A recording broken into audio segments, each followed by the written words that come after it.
네. 그래서 지금부터 연결할 분은 더불어민주당의 전략통으로 꼽히는 의원인데요. 민병두 더불어민주당 의원 연결하겠습니다. 여보세요. 네, 안녕하세요. 예, 안녕하세요, 의원님. 이명박 전 대통령 출국 금지 조치를 내려야 된다고 1인 시위까지 하셨어요. 네. 그런데 이명박 전 대통령은 출국을 하면서 출국 금지 요구에 대해서 국격과 품격 좀 생각하라. 이렇게 정면으로 일축을 했던데 어떻게 받아들이십니까? 국격과 품격을 생각하면 그가 재임 기간에 비리는 살찌우고 부정은 감추고 모든 조작을 은폐하고 그랬던 일들에 대해서 통렬히 자기 반성을 해야 한다고 생각합니다. 네. 그것이 전직 대통령의 진정한 품격이라고 생각합니다. 일말에 네. 품격을 보여줄 수 있다고 한다면 당연히 국민 앞에 이제 진실을 갖다 드러내야 하는 순간이 아닌가 하는 생각을 갖고 있습니다. 그럼 어제 공항에서의 메시지 자체가 전직 대통령으로서의 품격과는 거리가 멀다 이런 평가신가요? 예, 저는 지금 이 시점에서 국정원의 블랙리스트 작성 문제 또 우리 군의 정치개혁 문제에 대해서 바로 밑에 그 장관급 부총리급 그분들이 이제 시인을 한 것 아니겠습니까? 이명박 전 대통령의 지시를 받아서 저지른 일이었다라고 하는 것을 갖다 시인한 마당에는 대통령이 이제 와서는 국민 앞에 무릎 꿇고 진실을 토해낼 때라고 생각합니다. 알겠습니다. 귀국은 하겠죠, 이명박 전 대통령이. 그죠, 의원님? 저는 뭐 망명을 할 거라고 보지는 않습니다. 네, 그러면 망명이라고 하는 것은 국민 앞에서 국민 기억 속에서 사라지는 걸 선택하는 거 아니겠습니까? 네. 귀국을 약속한 시점까지 정확하게 귀국하기를 바라고 있습니다. 그러면 귀국하는 즉시 바로 검찰 조사에 들어가야 된다고 보시는 거예요? 지금 이명박 대통령을 둘러싼 그 혐의는 굉장히 많죠. 그중에 지금 최종적으로 거의 그의 소명이 필요한 것 여기까지 도달한 것이 이제 블랙리스트하고 군의 정치개혁 문제 아니겠습니까? 네네. 그래서 이 문제에 관해서는 우선 소환 조사를 하고, 그래서 사법 처리의 적당한 수순을 밟고, 그 나머지 다스 문제랄지 등등을 포함한 여러 가지에 대해서는 단계적으로 수사를 해가는 것이 맞다라고 생각을 합니다. 지금 저렇게 측근들하고 수시로 회의를 하고 마치 영웅인 양, 개선장부인 양 외국에 들락거리고 이건 국민들의 법감정이 동의하지 않는다라고 생각합니다. 우선 그러니까 댓글 공작과 블랙리스트부터 수사를 해야 된다. 그 말씀이시네요. 예. 그러면 해서는 안 된다고. 그 두 사안 같은 경우는 거의 이명박 전 대통령에 대한 소환 조사를 제외하고는 거의 그 검찰 수사가 올 때까지 왔다 이렇게 평가하시는 겁니까? 그렇죠. 그것은 뭐 본인들이 시인을 했기 때문에 이제 검찰이 이 부분에 대해서 수사를 늦추면 여러 가지로 그 수사에 있어서의 기싸움에서도 밀릴 수가 있고 또 이명박 대통령이 뭐 지금 일말의 어떤 기대를 갖고 있는 거겠지만 나름대로 자기 세력을 갖다 모아서 반전을 시도해 보려고 하는 그런 움직임도 있잖아요. 그런 것들 갖다 꺾는 의미도 저는 필요하다고 생각합니다. 지금 그 측근을 모아서 반전을 시도한다는 말씀을 하셨으니까 여쭤보겠는데 그러면 지금 정면 대응에 나서지 않았습니까? 이명박 전 대통령이. 그럼 여기서 그 누리고 있는 정치적인 포석, 전략적 포석은 어떻게 읽고 계세요? 할 수 있는 정면 대응을 사실 한 거죠. 그동안 뭐 페이스북에 글도 올리고 측근들을 통해서 얘기도 하고. 또 본인 이제 입으로 공항에 출국 기자회견을 갖다 하지 않았습니까? 그 정면 대응이라고 하는 것이 어떻게 보면은 정말 뭐 미미하다 한 정도이죠. 심지어 하루 전인가요? 그 이틀 전인가 홍준표 당대표가 자유한국당 당사의 3명의 대통령 이제 걸겠다고 하지 않았습니까? 이승만, 박정희, 김영삼 전 대통령이죠. 거기서도 이명박 전 대통령은 지워버렸잖아요. 그러니까 사실은 어떻게 보면 자유한국당 입장에서도 그저 체면 칠해로 자기들한테 화살이 돌아올까봐 지금 정치 보복 아니냐 하는 프레임을 갖다가 자꾸 내걸고 있는 것이지 이명박 전 대통령을 보호하기 위해서 죽기 살기로 나서겠다는 생각은 그 내부에서는 추호도 없다고 봅니다. 그러면 자유한국당조차 이명박 전 대통령 정치적 엄호를 안 할 것이다 이렇게 전망을 하세요? 그렇죠. 그건 자기들을 엄호하기 위한 것이죠.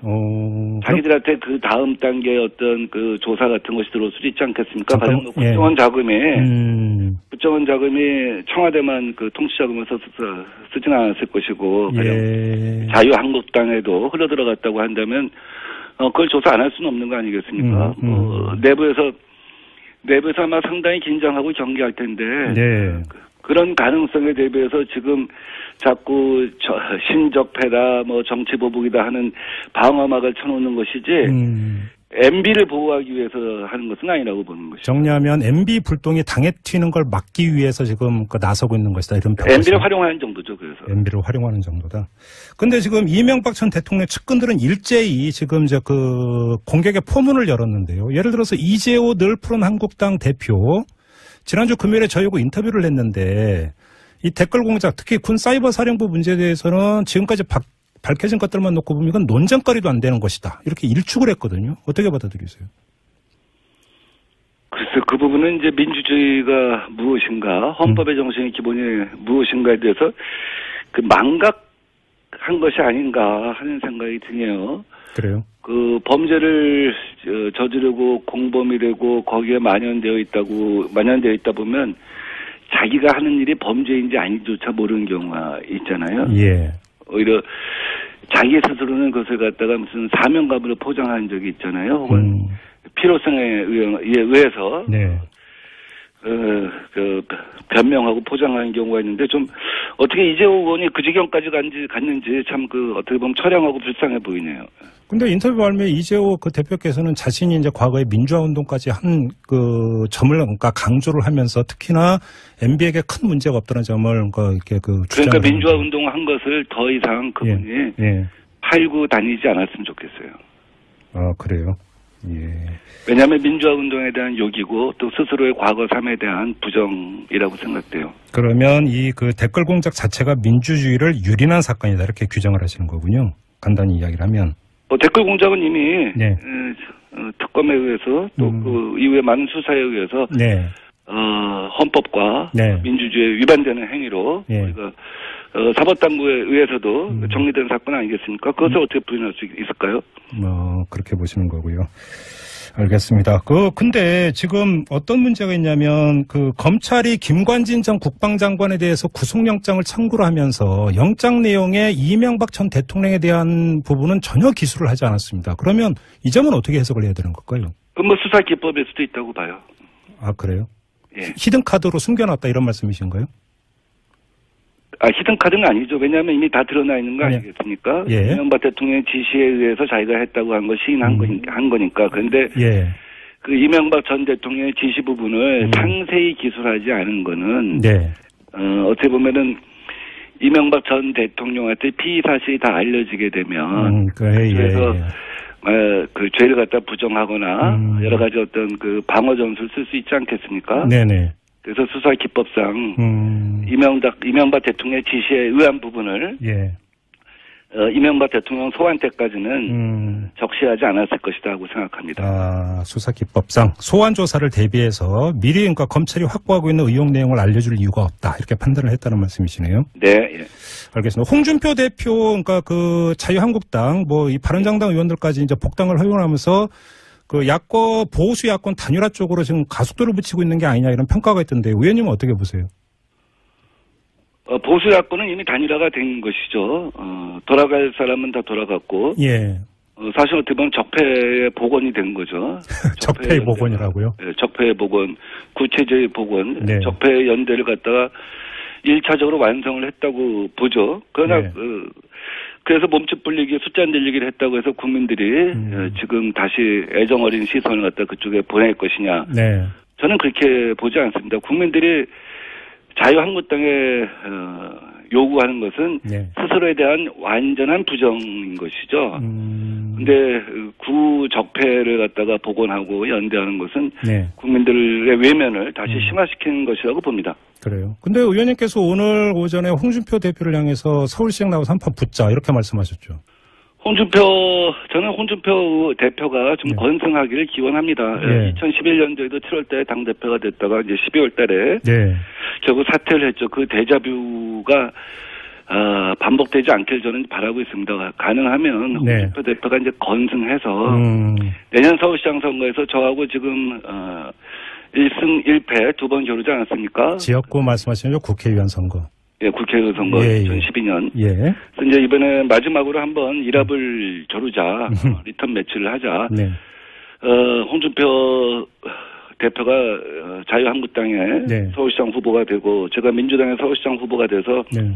정말 대한민국이 어떻게 리모델링하고 다시 혁신해야 되는가에 대해서 고민을 같이 해보자 하는 생각을 갖고 있습니다만 네. 그러기 위해서 홍준표 대표가 이제 건승을 해야 되잖아요. 네. 현재의 당 지지율 갖고 건승하기가 좀 쉽지 않지 않겠느냐 하는 생각이 듭니다. 왜냐하면 이 상태로 가게 되면 네. 밑바닥에서 네. 결국 생존을 해야 되니까 초재선 의원들이 당대표의 사퇴를 요구할 가능성이 크다고 보는 것이죠. 그래요? 네. 그러면 그 명분이나 매개는 뭘로 잡을 수 있을까요? 그러면? 지지율이나 10에서 15% 갖고는 지방선거를 칠 수가 없다는 것이죠. 예. 지금은 홍준표 대표가 김무성 씨하고 연대를 하고 있지만 네. 나중에 보면 그쪽에서 또 오히려 외면을 당할 수가 있는 것이죠. 네. 근데 그런 경우 정말 홍준표 대표가 그런 경우에는 내가 전선에서 깃발 꽂고 네. 장렬히 전사하겠다. 서울시장 선거에 내가 나서겠다. 왜냐하면 서울시장 선거 나서겠다는 또 의원들도 거의 없잖아요. 지금 당에. 예. 지금 지지율로 봐서는 그런 용기를 낼 의원이 이제 거의 없기 때문에 결국은 원외 대표인 홍준표 대표가 그런 식으로 사신성인을 하겠다고 해서 네. 자유한국당에서는 홍채제를 갖다 어떻게 보면 인정하는 타협이 있을 수도 있지 않나 하는 생각을 하고. 그게 그 내분을 수습하는 정치적 그 타협 카드가 될 가능성도 있다. 홍준표 서울시장 후보 카드가 이렇게 전망하시는 겁니까? 그렇죠. 지금 우리 과거 역대 선거를 봐도 지지율이 이제 우리 갤럽 조사에서 한 10% 약간 넘고 리얼미터 조사에서는 한 10%대 후반인데 예. 그런 10에서 18% 사이의 지지율을 갖고 수도권에서 사실은 광역단체장 후보, 기초단체장 후보, 광역의원 후보를 갖다가 확보하기 굉장히 어려운 상황이거든요. 예. 그렇다고 한다면 새로운 인물을 영입하거나 혹은 기존의 당 지도부에 있는 사람들이 내가 사신성인하겠다는 모습을 보여야 되는데 현재의 지지율 갖고는 외부 인사가 들어올 가능성이 별로 없잖아요. 네. 그렇다고 한다면 기존의 당을 책임지고 있는 사람들이 험지, 사지에 가서 뭔가 자기 헌신의 모습을 보여야 한다는 요구를 받을 수밖에 없는 것이죠. 알겠습니다. 그런 요구마저 외면하게 되면 결국 당에서 그러면 당신 갖고는 선거를 치를 수가 없으니까 당 간판을 바꾸자.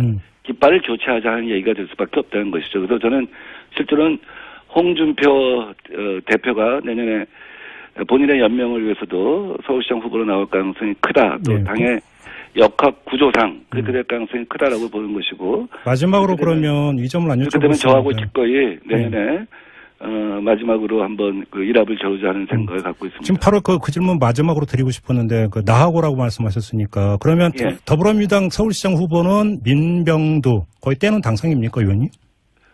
이제 박원순 서울시장이 이제 3선을 도전을 할 것이냐 말 것이냐에 대한 고민이 있는 것을 알고 있습니다. 우리 많은 국회의원들이나 또 박원순 시장을 아끼는 분들은 이제 3선 서울시장을 하게 되면 대통령 꿈을 포기하는 사람처럼 보인다. 네. 행정가처럼 비춰진다. 그러니까 링을 바꿔라. 네. 더 큰 링에 가서 준비를 해라.